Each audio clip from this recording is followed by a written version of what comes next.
All right, guys, welcome to another episode of Real Talk Russ.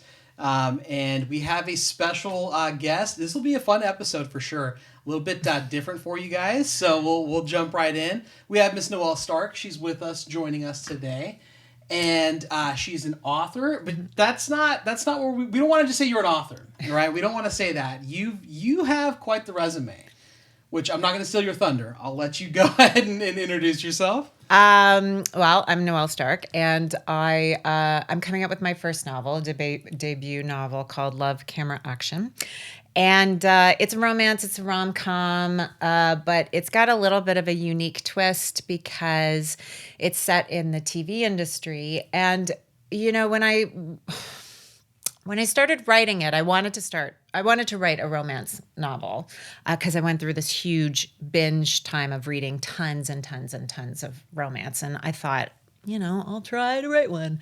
And so I wanted to write one that I knew the setting very well. Yeah. And because I didn't want to worry about world building and researching things I didn't know about. I just wanted to focus on the characters and the romance and the comedy and all that kind of stuff. So I set it on a TV set, a scripted TV set, because that's where I come from. That's what my career is in. I've been an actress, a producer, a writer, a director. I've done the lowest job, which is locations assistant. Is it? Well, I Would it mean, be like Teamster or something like that? Well, maybe. I mean, I feel like Teamsters have more power than almost anybody on the set. But I guess some people would say production assistant because they are everywhere. They do everything. They'll do anything. Yep. But locations assistant, you have to be there like 2 hours before anybody gets there and stay until 2 hours after everybody leaves, and you're dealing with the garbage and you're dealing that was the toughest job for sure. But then also I've been in the upper echelons as well. So I knew the world quite well. And that's where I decided to set the novel. And she's being very modest. Like, I think you're being extremely modest. Like, you've done everything. Like, you really have. It's pretty insane. And some of the projects you've done they're very well known. Mm-hmm. Well, I guess like let's walk through a bit of like your career path. So, what like when we look at film versus TV, right? What was the main difference there for you? Just even jobs aside, just film versus TV. What are those two worlds like? In scripted? Yes. Okay. Well, film is a little bit more rarefied. And when I started my career, I started as an actor, first of all. Mm-hmm. I was a singer also at one point, but in the TV and film industry, I was an actor. And it really was at the height of indie film, like when the Sundance Festival was really huge, yep. And people were making all sorts of different types of films. And so there was a lot of energy around independent film at that time. So I think that's where I got a lot of my experience because everybody was hustling. Everybody was trying to shoot these kooky stories or like very dramatic stories and all on a shoestring budget. So they needed people. And I got a lot of experience because of that, because that's where the industry was. But then, a few years into it, the golden age of TV had started and there was this huge push for TV and people were going to see films less and less. And so there was a shift. And now we're in an even different shift where TV is on the downturn. And, the younger generations aren't watching TV at all. They aren't watching films really at all. They're watching their phones. And so it's interesting having been in the industry for so long because I really have seen such a change from decade to decade about what's happened. So, just to answer your question, what's different about film and TV? I think film is a little bit more rarefied. It's a little bit more intentional is maybe the wrong word, but it's very focused, whereas TV moves a lot faster, especially network TV. You have to turn your episodes over quickly. Like, I'm not talking about things like Severance or Game of Thrones. Like, those are obviously huge budget shows. But, regular network TV, it moves a lot faster. I guess so then That's it. That's all I got. Yeah, no. It moves a lot faster. It does. I can see how, film is a lot more intimate in that sense. And it is very direct, right? Like, here's our script, here's our budget, we're operating on this time. Like, if they have to reshoot, there's reshooting and all that takes place. And I feel like it is at this point, because it's so much older, it's a very well-oiled machine. Everyone pretty much knows their part. They get in and they know what they're going to do. They know when they're always hard, right? Like, we're starting right now, we're ending right now. Like, everything needs to be perfect. Where I could see as like TV, everything is, and then we're talking like scripted, it's on that pilot episode if that does well, and then you have every moving part after that. But it's so interesting with you because you've done all the different roles, right? I mean, you started from the bottom, like you said, and worked all the way up. Would you say like that lended some sort of insight and compassion, like starting from the bottom, to where you're being told, hey, bring someone some water, and I've been on a couple of sets where I've literally been told, like, you don't say anything to anybody. You shut up. Like, if they speak to you, then you talk, until then, don't say anything. Just work. Yeah. That's typically what it's like. People don't realize that, but that is honestly what it's like on set sometimes. I think it depends on what crew you're on and kind of what you're shooting. I remember when I was a PA, I was sent out at midnight to get the executive producer fat-free, salt-free pretzels. Like, I had to go, and I was like, I went to so many grocery stores and said, do you have these? And they're like, no. They were from New York, and we were shooting in Toronto. And I guess there was a fat-free, salt-free pretzel in New York that Toronto didn't have. And I spent 2 or 3 hours looking around for these pretzels. And then I eventually just got bulk pretzels and said, yeah, these are salt-free. But yeah, really crazy things that I was sent out on for sure. And because I didn't go to school for it. I went to school for acting, but I didn't go to school for directing or producing. I learned very much on the ground. And because I had to make money, like I didn't come from money, so I had to make money at the same time. I had to take any gig I was offered because I needed to make rent, but I still wanted to, do things in that career. So, and I think that's a very unique approach too, because oftentimes it's either one or the other. Like, either you grew up in the Hollywood industry, right? You came in, and I have a couple friends that have. For them, they just kind of knew they were going to just jump right into it, and they were like, no. And I remember talking to one of my buddies. He said, it was no big deal. He'd go to work with his dad, and it was just like going to school for him. It was just normal. Yeah. And I'm thinking to myself, I'm like, at 13, I don't know if I walked onto a Hollywood set, if that would be normal. Like, I would probably be like, wow, but watching his dad do all kinds of crazy things and on screen, and it was just another day for him. So naturally, when he got older, he was just like, okay, cool, it's my turn now. But there's people that come from that, and then there's everyone who, like you jumped in and you were, buying pretzels for someone for 3 hours until you found it. Like, there is that. So you've definitely put in the time, you put in the work, and you have that level of, I think, it's fair to say, compassion, and respect, I think. Yeah, it really helped to understand where everybody is coming from on each level of their job and where they were in the hierarchy. Like, you really do get an insight of, everybody's trying their best. Everybody's intentions are they want to make the best possible show or the best possible movie. And it's a very intense situation being on set because you're on there for 12, 13 hours a day. If you're lucky, it can go farther. It can go 14, 15, 16 hours a day. Long and it's very focused at times, and it's super boring at others, and you're with these people in this enclosed space for weeks. And it's a kind of forced proximity that can make magic, and it can brew a lot of toxicity, and it can be some of the best times of your life. And so because I had been in so many different roles, it made it I feel like it helped the characters in my book come alive more because I knew where they were coming from. You kind of know the type of person who's a first AD. You kind of know the type of person who's an actor or, a sound guy or a sound person, I should say, or director of photographies or directors, because you've seen so many different types, but there's a reason why a certain person is a director. There's a reason why a certain person is a DP. So coming from that background, it made it easier for me to shape the characters. And looking at that too, so it's fair to say you're drawing from personal experience, right? When you're essentially developing the storyline. Mm-hmm. Would you say that it was difficult to, because your book is nonfiction, but would you say it was difficult to grab? It is fiction. Or sorry, it's fiction. Sorry, it's fiction. It is fiction. Would you say it was difficult to grab a fictional story based on a non-fictional storyline? And what I mean by that is it's a very non-fictional environment, right? It's not Lord of the Rings. We're not, Star Wars. Like, this is something that anyone who's been in the industry can pick this book up, read it, and know, like, oh yeah, that happens. That's accurate, right? But also, it's kind of like telling a war novel, right? It's everyone who's been there and done that was gonna know.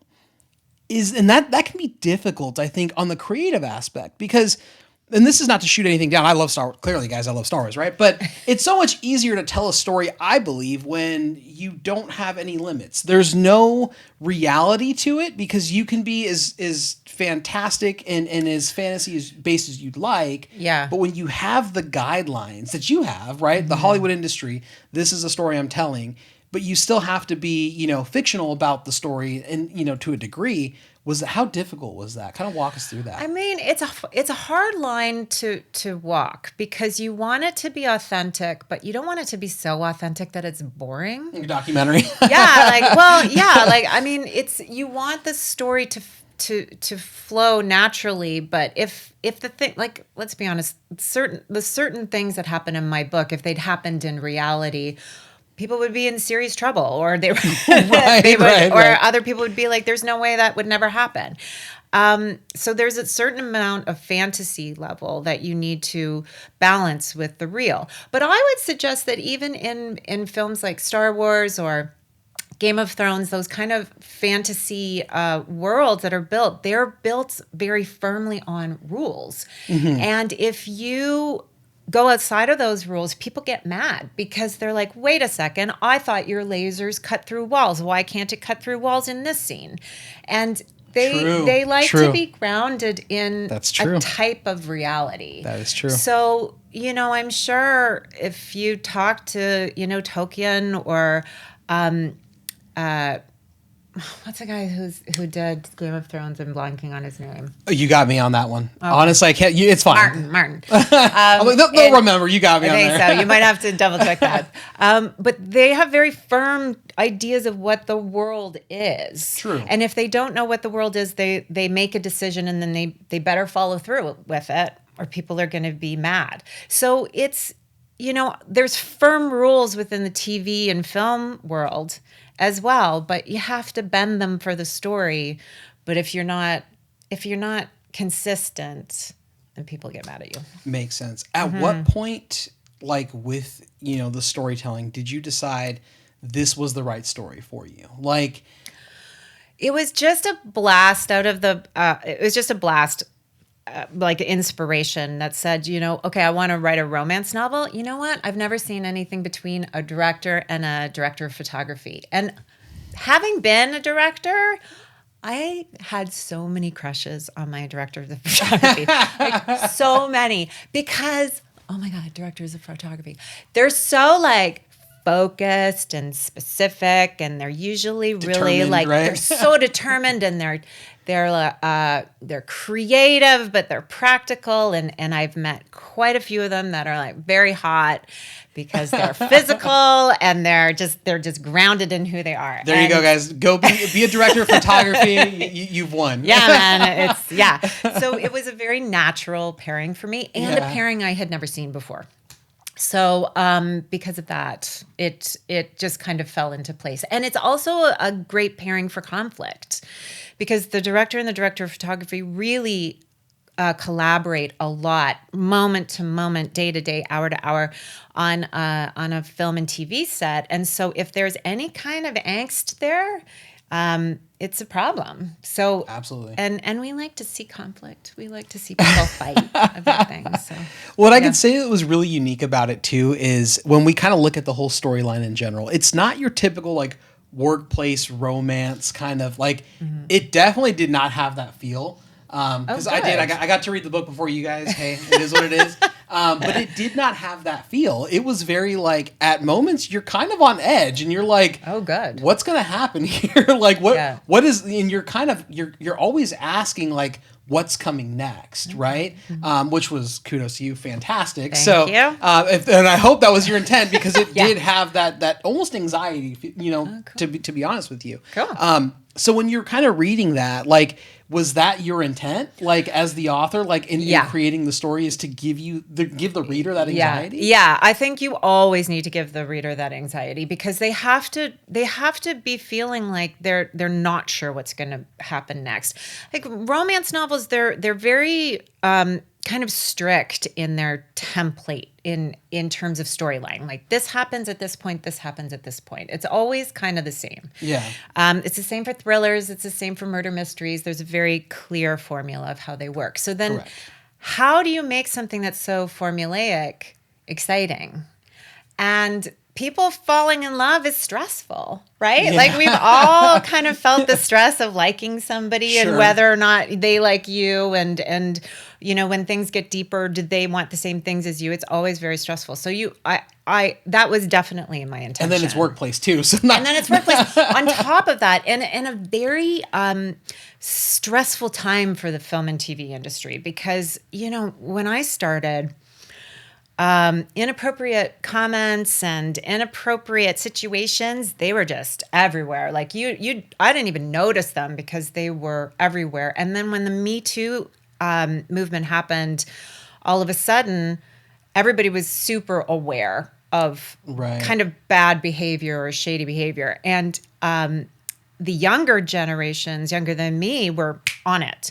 And it took me time to realize, oh, wait, that wasn't cool. Or, oh, gosh, I shouldn't have done that, And so then, because Love, Camera, Action is in that environment where people are very stressed about making the wrong move. Yeah.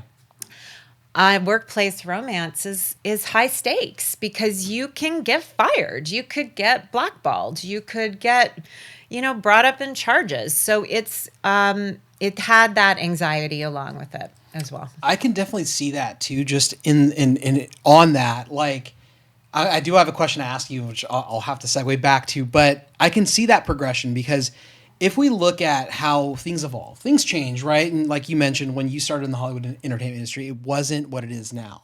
And we've seen that, looking at the Harvey Weinstein, all that stuff that kind of broke out. Certain behaviors that happened, I think, years ago, we'll even say the early 2000s, that most of it is not acceptable today. Like, right? Like, you have to be hyper aware of how you're talking to people, things you're saying, what you're saying, who you're saying it to, who's listening and who's recording, because you never know. Like, that's the thing. We pretty much always document ourselves. Like, we always have our phone with us, right? And someone's always recording something.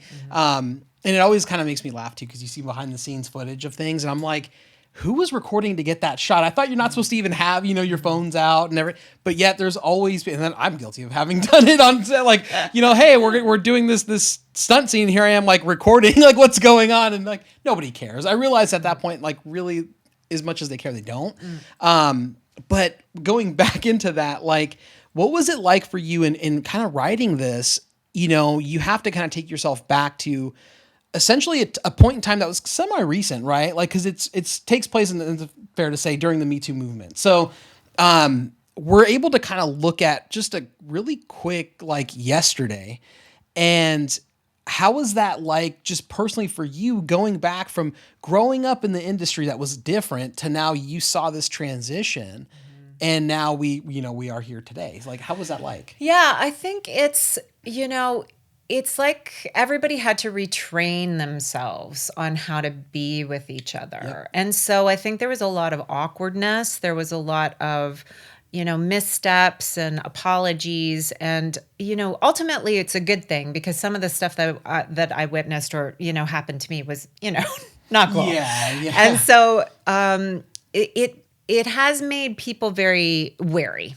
And to write that was important, because it was part of the anxiety. It wasn't just the part of, it might have been 10 or 20 years ago where if the director was found sleeping with her director of photography, they might get a slap on the wrist, or, she might get, and I'll say she because he wouldn't get anything, but she would get seen as, climbing the ladder, like sleeping her way to the top kind of thing. Right. Whereas today it's, you're getting into lawsuits and you're getting into losing your career. When I first started writing this book, actually, it was at the tail end of the Me Too movement. And, when you're writing something, it takes a long time for it to get published. Long time. From beginning to end, it's long. And I was worried when this book came out that maybe these issues weren't relevant anymore. Like maybe, the Me Too movement had kind of done its job, and you're wrong there. I know. And so then all these scandals, this Christmas came out so many scandals about intimacy coordinators and, the whole thing about It Ends With Us. Like, it's just a huge scandals have broken out. And you could have timed it better. I could, yeah. I meant to time it. Exactly. Yeah, exactly. We're going to go with that. Yeah. You planned on this. This is what it was. Yeah, exactly. So, it's very interesting. It was really interesting to write because I had to consider all of those. Right. All of those things. And hopefully that's what lends to some of the anxiety of people trying to manage, a very simple romance under the spotlight.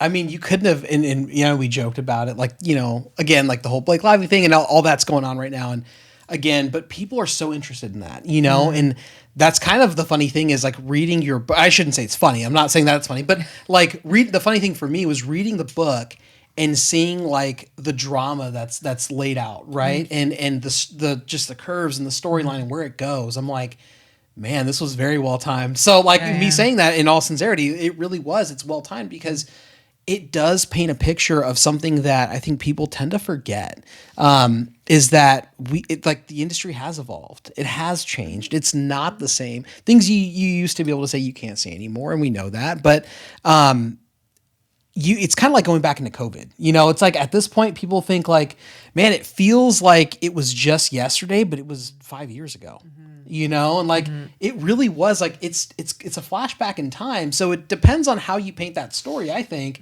or what we decide to remember on that story. But it's like it's so quick to just like it feels like it was just yesterday, even though it was 5 years ago. Yeah.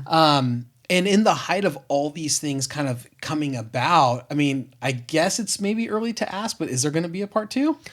Well, I've done a proposal for a book too. That one's based on the actors. Okay. So, I have a longer series in mind. So that'll make people happy. Trust me. Good. 3 or 4 books I have in the series that look at the same situation from different roles. Basically. Yeah. What I think is most fascinating and unique about what you have and what you've kind of created is it's telling that unknown and untold story. I mean, if we really look at it, when you want to see what the Hollywood entertainment industry is, people typically, right, who don't know, they're going to put on what Entertainment, Tonight or whatever, any of those shows, right? And it's all just like scripted, kind of BS, so to speak. Like you can, or you'll go online, you'll read the tabloids that pop up on TMZ and you think you have an in on. And it's like, you really don't. You're just reading the same garbage that everyone else is looking at. But to really kind of have, even if it's a fictional story based on, someone's perspective, I think that's a bit of an insight because you can kind of see reality to like the story, right? We know there's a reality there, and there's also like the fairy tale fantasy of it, of the love story, the romance that kind of evolves between the two characters. When you look back on that, how difficult was it, or how easy was it for you to recall, your past experiences and what you've been through, what you got to see, or maybe even like secondary experiences, just stuff you saw happen. Is it difficult to essentially create these stories without saying, oh yeah, that was Bill and that was, Joanne and, cause that could be very easy to do. Yeah. And then, you find yourself in trouble. So I know we have to got to change this name, got to change, instead of, this happening on set, this happened, at a diner or whatever, you got to make some changes. Yeah. Walk me through that. Well, the kind of villain in the villain in the book I modeled after someone I knew, Sure. sort of half and half. Like, Yeah. There's obviously a Harvey Weinstein kind of vibes to him, but also, an executive that I didn't particularly like. And just as it was going to publication, I was looking at his name and I'd forgotten that his name was kind of close to what his actual name was. And I was like, oh my God, I have to change it. And so I changed it so that it was nothing close to him. But yeah, and I think every author does this for everything, that you always have to be careful with being friends with writers because they are always listening to everything that you are saying. It's like being friends with a reporter, right? Yeah. And they are cataloging it. And so there are aspects of that story that are not just stories from my past in film, but, my friends or my family. And I've taken little nuggets and tidbits from their lives. And I've had to say to them, hey, like I'm gonna borrow this. I've borrowed this. Is that okay? And they're usually cool with it. But it's, you kind of have to be careful because, man, these books, these are our lives, right? Sure. TV, film, the books, these are a representation of what it's like to inhabit this moment. Right. And that's what our goal is to kind of capture in amber a moment that we're experiencing that hopefully speaks to other people so that we can share those stories. And that's why we're so fascinated with stories, is that we can feel those things for ourselves. Like, you're into comics. It's one of the things that you're into. Those things capture very specific feelings that are important to younger people, older people, whoever. And it's distilled into this very important moment. And that's, I guess, the goal of any artist is to capture that moment and send it out into the world. And I think good artists do that. In all honesty, I think good artists, that's a telltale sign of a good artist. When you're able to capture that reality, that emotion, that feel, and put it in either your acting, your movie, your writing, whatever it is you're producing, that's when I think you've really captured what I would say is like the magic, right? Nice. And you bring a good point when you talk about, comics and how, we can relate to them, because we kind of had a conversation off camera, but we were talking about, how they essentially capture a point in time, whether it's like a snapshot, right? Like a snapshot of a point in time in life, whether it be politically, just everything in general, like what was going on at that time. But I think a lot of media does that too. I think books do that. Yours definitely did. Takes us back to, like I said, a time that felt oddly so, like yesterday, but maybe it was a couple years ago and we don't realize that.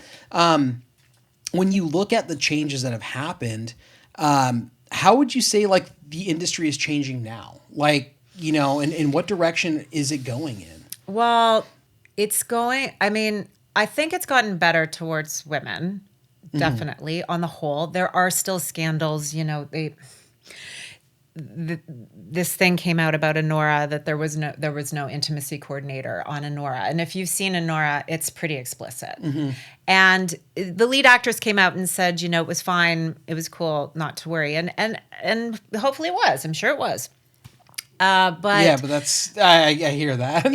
But it's, do you want to make that decision? It's a complicated thing. So, not to have an intimacy coordinator on that set, I don't know how it could not be awkward. It's just it's a level of safety that would be helpful. And I'm sure there was lots of reasons why they didn't have an intimacy coordinator. And it's a really great movie and she was really amazing. So no shade on that, but it's something that I'm always surprised to hear when there isn't. So I was surprised to hear that there wasn't an intimacy coordinator on It Ends With Us. Like they brought one on, but at the beginning there wasn't. So, I think things have changed. I think the industry itself is in a very dramatic place right now. Films and TV, it's in a retraction period. No one's taking any risks on anything new or different. Yeah. I mean, Sean Baker talked about Anora again, trying to bring back independent film. It was very interesting that movie won so many Oscars because it was only $6 million budget. Yeah. And I think that's actually quite positive, but I agree with that. Yeah. It is a sign that, people aren't taking people aren't taking the risks. They're afraid of spending money on big budget movies, and it's the whole system is contracting. So then because it's contracting, it's also contracting on getting women in those big roles. Like that's actually on the downswing. So it was going up. Like when I started writing this book, women directors were 7%. 7% of directors were women. And last year, I think they were 12. So it was going up. So that's good. But most projections are that it's going down again. So it's something that the whole nature of the business is changing dramatically. So we'll see what happens in the next couple of years. But it's not something that has gone away in terms of parity. Hey guys, this episode of Real Talk Russ is brought to you by Mad Rabbit Tattoo Aftercare. This product here is fantastic. We all use it for our tattoos. As you can see, we're sleeved out, and it's been used on my arms, all across my body, and it works fantastic.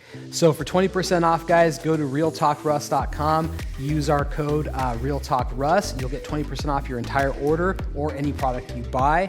You can find that link also in our link tree or our website. Please go to it. Both Tyler and I use it. We love it. I wish I would have found it much sooner. I've had tattoos my whole life, and some of them have not turned out the best, but with the recent tattoos I've had, I love what I'm getting from them. So you guys definitely check it out. You guys probably recognize them from Shark Tank. I can tell you they're phenomenal. So go check them out. Use code RealTalkRuss for 20% off your entire order. I look at that and, I take a little bit of what you said. I'm like, it was some of the best films I've seen that were just like kind of captured. You know what? I'm going to kind of compare your novel here real quick. Olivia Wilde.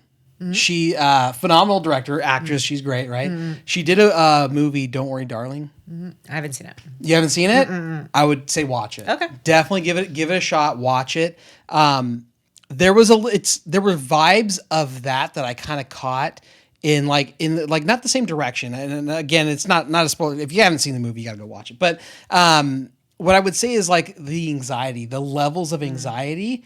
I could feel were kind of like matched. Mm-hmm. Like that was obviously a film, but you have that in your book, which is really good. Oh, good. Which I will tell you, like that's hard to capture because I can't really like express that. Like, I almost want to compare it to like watching like like Halloween.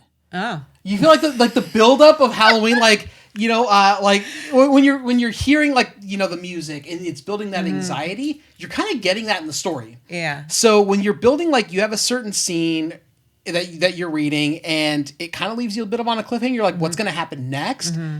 That's what I mean by that. Oh, okay, cool. Okay, so like that like not that you feel like someone's going to come out and slash you, but it's like at that point where you're just like, what's going to happen next? And it's building that anxiety.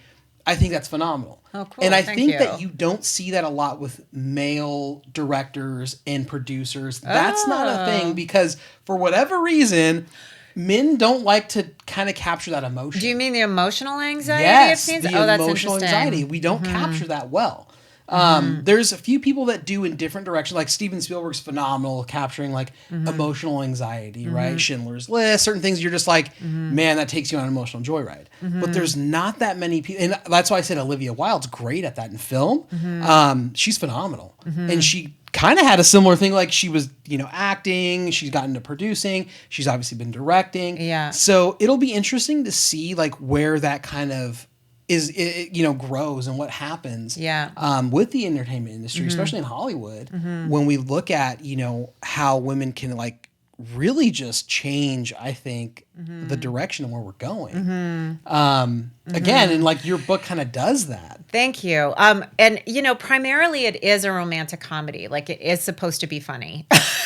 So it is. Yeah. It is. So the anxiety I'm hoping is like, as you say, coming from an emotional standpoint of like whether or not these people are going to allow themselves to be in love with each other, which I think is a pretty intense anxiety that we all feel like of whether or not we're going to allow ourselves to be vulnerable enough. But in terms of female directors, and I really wish I could remember her name and the name of the movie, but it was a movie with Joaquin Phoenix, and he was a hitman, and he was brought in to save these little girls from these senators. And she's a Scottish director. And you got me. I haven't seen it. But okay, gosh, I wish I could remember. But anyways, she brought an anxiety to the hitman character that I'd never seen before, where you empathized with the hitman on a level that was so deep that I just never seen it before. And, I have a stepson who's in his 20s, and we watched it together, and we both looked at each other going, oh my God, that was amazing. Really? It reminds me of like Leon the Professional, where you kind of you empathize with him a little bit, and you kind of almost feel sad. But yeah. After we're done, I'll look it up and tell you about what it is.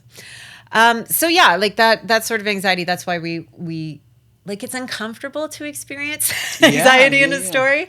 But that's why we do it, right? I think that's the hook on it though, right? Like, cause if in it, like, again, I wasn't comparing it to Halloween. I'm not saying, like that, but I'm just saying that emotional anxiety, and where you're kind of like, you're waiting to see what's going to happen next on the character. Like, where is this going? What, there's a lot of parts in there where you're just kind of constantly you have that investment. And I think we kind of lack that a lot of times, especially nowadays in society, where if you think back, just look at any of the kids now, like everything is instant gratification, right? You want to be able to watch, even like this, I'm going to have to do something for instant gratification. I have to create a 10-second YouTube short that is going to just instantly gratify the viewer so that they can get a gist of what's going to be on this, on the episode. Yeah. Instant gratification. You want to pull up your cell phone and you want to watch a 10 to 15 second video reel on Instagram and have instant gratification. Double tap and move on. They don't want to sit there and invest 2-3 minutes. They definitely don't want to invest 15 minutes. So being able to capture that investment where you feel a little bit of emotional anxiety, you feel anticipation, you feel connected, and building that character depth is important. Yeah. I think a lot of people do kind of miss the mark sometimes, or it's just so instant that it's almost like you kind of feel like, all right, I ate the burger, ate the fries, I'm done. Fast food, throw it away, I'm good. Versus like sitting down and having the meal, right? Yeah. Like, and that's what I can say, like, I was able to feel. So hopefully all the readers are able to get that too, is you get that fulfillment of sitting down and just getting the full gratification of everything. Was that like something that you took into consideration? Just as you were saying that, I was thinking, romance is very much on the rise right now. Reading books is actually on the rise, which is interesting because of what you're saying in the instant gratification. In some ways, the younger generations are going to slower mediums to combat all of the quick social media stuff. So I think one of the reasons why romance is so popular right now is because you can experience all of that anxiety but you always know it's going to end well. You always know that they're going to get together. Like it never diverges from that. If they don't get together, it's not a romance. And so that's a good point. So you're reading that because you know it'll be okay in the end. You know what? I lie to myself when I do this. I always tell myself I don't know what's going to happen because I don't want to I don't want to you know. Like the journey is always different, but you always know what's going to happen. Yeah. It's like, murder mysteries. You always know that the murderer is going to get caught. Like you know that. And that makes you feel safe. Like you feel, okay, I can go through this person being killed or this person having a hard time because I know the murderer will be caught. So I'm not going to talk to you next time I read a book because you're going to spoil it for me. Like you're going to give me that. Like I know it's safe. Like no, I want to be scared. I want to know that it's not going to. We enter into these things because we know we are ultimately safe. So then it allows us a safe place to experience anxiety, to experience sadness, or to experience joy on the way to those things. Because you know you're going to be okay at the end. And they're going to be okay at the end. So I think that's why romance is on the rise. Because also, these kids that are, and I say kids, like I mean 35 and under, they've gone through times that are very stressful. Yeah. Like a lot of anxiety, and it's not letting up. And so I think a lot of people are looking for things that allow you to experience your anxiety in a safe place, so that you won't be hurt, they won't be hurt, and it's all like nice and good. You're on your couch, you're with your coffee or your tea or your hot chocolate or whatever, your whiskey, and you're gonna have a nice fun ride, and it'll all be okay at the end. And I think there is something to that because you also have a way of like connecting, right? And that's what I think is also equally important is being able to connect with the characters, being able to connect to whether you're reading it, whether watching it on TV, you want to be able to connect, right? Because if there's no kind of connection or investment, I mean, typically I'm guilty of it. I'm tuning out. I'm going to be like, okay, I didn't really, feel the investment there. And I can say that's like the biggest letdown. Especially in like on a film, like you just didn't connect with anybody, and you're like, that was a waste of an hour and a half, 2 hours that I've ever had. And that's so. How like scary is that as a writer when you're writing? Oh my God! Because you're investing so much time, right? So scary. It's so scary because you don't really want to put your characters through hard times either. Like you don't want them to experience that, but you have to. Like you have to throw everything at them, or it's like there's no point in reading it. Right? Yeah. Like it's everybody, you've seen a TV show, you've seen a film and you've walked away and you're like, okay, well that was an hour and a half of nothing. And it's because risks haven't been taken. So as an author, it's really hard. Like it's scary because you're putting your characters through conflicts. You're putting yourself through conflict. You're not sure how it's going to end. You're not sure how they're going to get out of it. And you as an author are constantly in this state of stress about like whether or not it's going to work, whether it's good enough. And sometimes like the golden times where you're like, yeah, okay, that one worked. I'm happy. Now I have to do the next one. You have to keep going. And it's stressful. It's hard. When you look at that too, when do you know like you've done enough storytelling on that character to now throw a challenge at them? Because if you do it too early, no one cares. Like you're not invested. There's no like investment. And you're like, all right, something bad happened to them. It's, but like at what point do you feel it's safe to say, okay, we'll say like Callie, for example, the main character, she's been through enough. Now let's give her a challenge. And like a real challenge. Not just we know that there's a challenge she's facing, but like something impactful that's going to change her life in that story. At what point do you decide that as the author? Like, well, you kind of have to do it constantly. You have to start them off in a place where they're feeling good, and then throw some conflict at them so that you can see how they'll manage it. And you kind of have to do it with every scene. Because if you don't, like, even if it's just a little bit, like if it's a little bit like she's hungry and she has to find some granola bars, like that's a conflict. Okay. It's a soft conflict because maybe you had a really big one just before and you need a bit of a rest. But you kind of have to constantly be doing it while walking through their mindset so you can see how they're feeling about it. So that you can empathize with them. And you have to make it approachable for other people so that they can see themselves in that same situation. So even though Callie's a director and there's not very many people who get to be in that rarefied role, it's still workplace drama. Like, when someone is treating you badly at work, like how do you deal with that? When you have a crush on somebody but you can't say anything, so how do you deal with that? It's just because it's in that rarefied space doesn't mean that it's not a place that other people can understand no matter what your job is. And I kind of agree with that. Well, I 100% agree with that because people tend to forget, like, everyone looks at themselves when you're at the bottom, there's always someone you're reporting to, right? But just because you're at the top doesn't mean you don't report to anybody. It doesn't mean you're at the top, you've made it. Like, even like CEOs have to report to usually a board or somebody or just even the people, right? Like if you look, if you look at network executives, the top network executives, who did they answer to? All the people watching their show. So it like almost goes full circle. 100%. It really does. I've actually found it's way easier being at the bottom. Me personally, it's way easier. Like when I'm at the top of whether it be an organization, a job, whatever it is, I'm always like, oh my gosh, you have to manage everybody, manage the whole thing. And there's like so much stress that comes with it, which I think you captured really well in the storyline.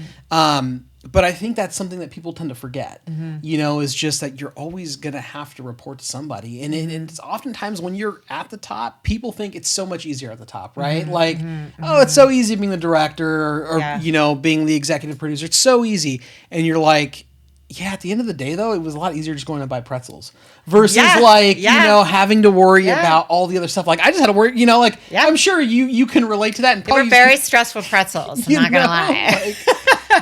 But yeah, and I think again, that was just an amazing part you were able to capture, because that's what I could relate to the most is there's always someone you still have to report to, someone that you still have to have that answer to, and you may not like them, in which case I could definitely relate to that. I don't like you, you're my boss. I gotta work with you professionally. Yeah. And I think what's interesting about looking at a director on a TV series or on a film is that they have to report to a ton of people, even though they're the head of the ship, they're the head of the set.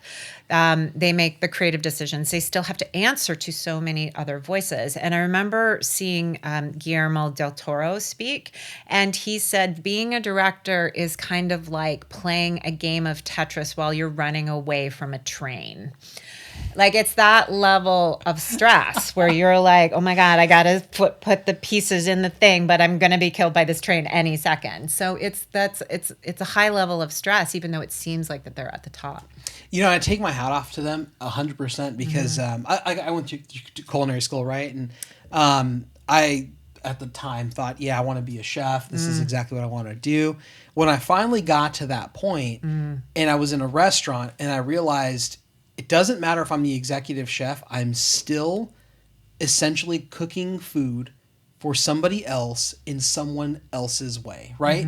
The way they want it done. I'm still and everyone's, yes, chef, they're going to listen to whatever I tell them to do. But at the end of the day, it's not my free range to do what I want. I still have to, I'm doing something someone else's way. And it's high stakes. And it's, and that's exactly what directors are. Everyone's like, oh yeah, they're the head chef. They are the head person in charge. They're doing what, but they're still they're either answering to the network, they're answering to executive producers, whoever it is. There's always someone there that's going to tell them what to do. Yeah, and I think people tend to forget that. Yeah, and in TV in particular, directors are brought on to 1 or 2 episodes in a series, so they're some series have one that go all the way through, but that's rare. Yeah. So they're brought on because they need to be prepping the episode. They need to be casting it. They need to be planning it while the other episodes are being shot.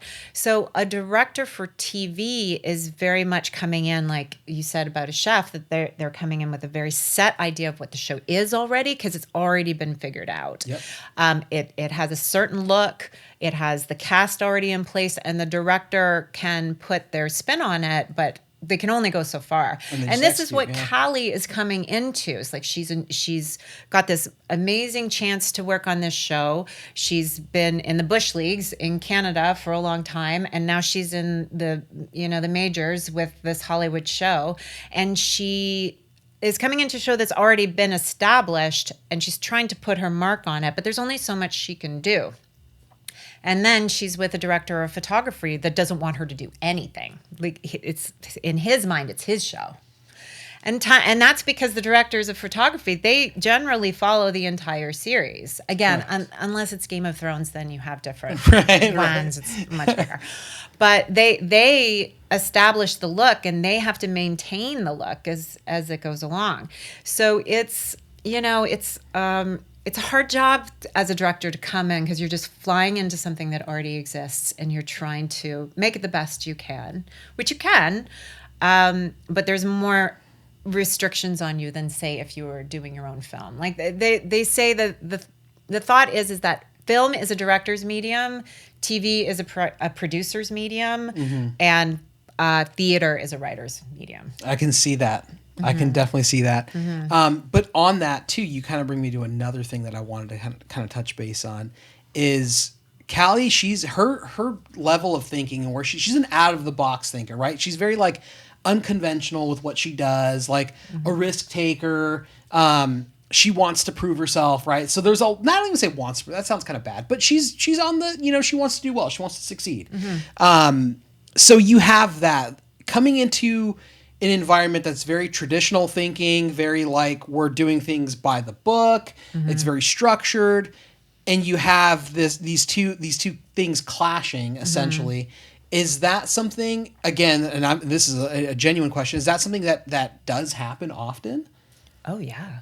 Oh, yeah. All the time. Okay. Yeah, that's happened to me. I've gone into situations that were already set, and I've brought in my way of thinking, which was different than the setting that was already established. And it was a really difficult situation, like where I had to change the way I was thinking, but they had to change towards me, and it was rocky. But that situation is what brings a conflict to this book, because Jory, the director of photography, is very much he's very controlling. Right, he's very into his way of doing things, and Callie comes and disrupts that. Correct. And so then he's like understandably annoyed. Yeah. He's like, I like things the way that I like them, but it's his learning journey to learn to let go of some of that control, because he'd also lost the joy of what he was doing because he had become so controlled. And there's lots of different reasons for why he was controlling, but it's why we like watching, banter or, romantic comedies like Jane Austen is like seeing two very different people and how they learn to be together. So, it's a bit of an enemies to lovers because they do fight a lot, but it's also, Grumpy versus Sunshine, which is Callie's the sunshine. She's like, let's do it. We can do whatever. Like she's a little bit sunshine. Totally. Like we can make this the best thing ever. And Jory's like, I've done this so many times. He's jaded. He's like, can we just get through this? I kind of related to his character a lot because I'm like, I've been there, done that. There's always someone who wants to come in. And like, they're always optimistic, right? And I get it, but they don't get what we've done to get here. And if we can just do our job, then we can all go home. Yeah, it's a valid response. Yeah, no, it's funny, like I said, just looking at that, because again, I found that very relatable, this character. I'm like, I've been there, done that. I have I'm a bit of a pessimist sometimes, right? Or I'm just like, all right, let's get through this, let's get it done. Yeah. But then there's always going to be someone who's just like, they're all about it. They're just rah-rah and they're go, and you're just like, okay. This is going to be so much work. Yeah. And that's, you need both of those characters to get things done. Right. I thought it was a very, very clever way you executed that. Again, you guys just got to read the book. Like that's the best way to just read it. I want to spoil it, but you definitely have to. Cool. So what would you say is like next on the progression table? Like what do you? I know, and it's so funny because for me, I feel like I read the book. It's it's over for me, right? The end is there, but I want to know what's next. And obviously, this is going to release. Do you have a release date? Yeah, it's coming out April 22nd. April 22nd. Mm-hmm, okay, cool, perfect. Mm-hmm. And who's your Penguin Random House? It's Penguin Random House distributed, and the publisher is Alcove. Fantastic. Mm-hmm. All right. Yeah. So, have you started and started writing? Yeah. So I've started. Okay. I've started the second in the series, which is based on the two actors who also. Well, one of them doesn't like the other, and the other one is pining for. I'm not explaining this right. It's the two actors.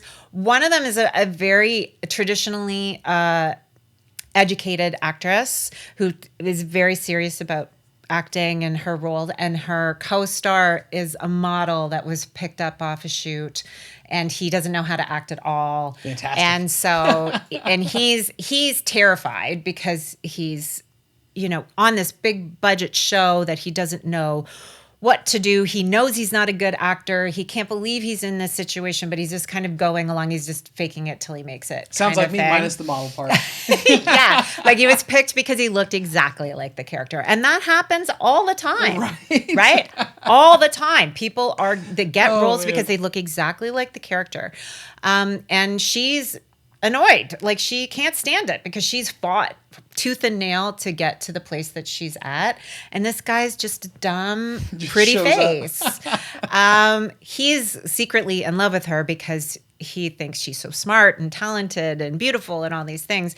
And then in this book, she finds out that she has to without spoiling it, she has to basically teach him how to act properly, or he's going to lose his job, and a new actor is going to be hired on who she just can't stand. Like, I hope this turns into like a series. Like, I really hope you're able to just continue these on as a series. Thank you. I hope so too. It's so unique, and I mean that in all cool. sincerity. Like your environment, you're putting these stories and where they're taking place is very unique. Cool. Thank you. Which is like the whole idea behind our podcast, right?